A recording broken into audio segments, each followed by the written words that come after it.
নমস্কার, মিতার হেসেলে আজ 4 রকমের রান্না দেখাচ্ছি।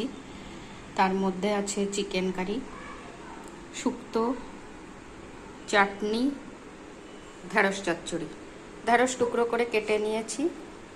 পেঁয়াজ, রসুন, আদা বাটা দিয়ে একটু কালো জিরে ফোড়ন দিয়ে নেড়ে চেড়ে লবণ, হলুদ, লঙ্কা, টমেটো সব কিছু দিয়ে নেড়ে চেড়ে রান্না করে শুকনো শুকনো করে নামিয়ে নিয়েছি। আর চিকেন কারি করেছি, আলুগুলো ভেজে নিয়েছি, তারপরে চিকেনগুলো দিয়ে পেঁয়াজ, রসুন, আদা বাটা, টক দই, ধনে জিরে গুঁড়ো, গরম মশলা গুঁড়ো সব কিছু দিয়ে ভালো করে কষে কষে কষে কষে লবণ, হলুদ, লঙ্কা সহযোগে একে রান্না করেছি। আর করেছি আলু আর উচ্ছে দিয়ে আর একটু মৌরলা মাছ দিয়ে শুক্তো। এটা উচ্ছে শুক্তো যেহেতু, এটাকে আমি সর্ষে ফোড়ন দিয়ে করেছি, লবণ হলুদ দিয়ে নেড়ে চেড়ে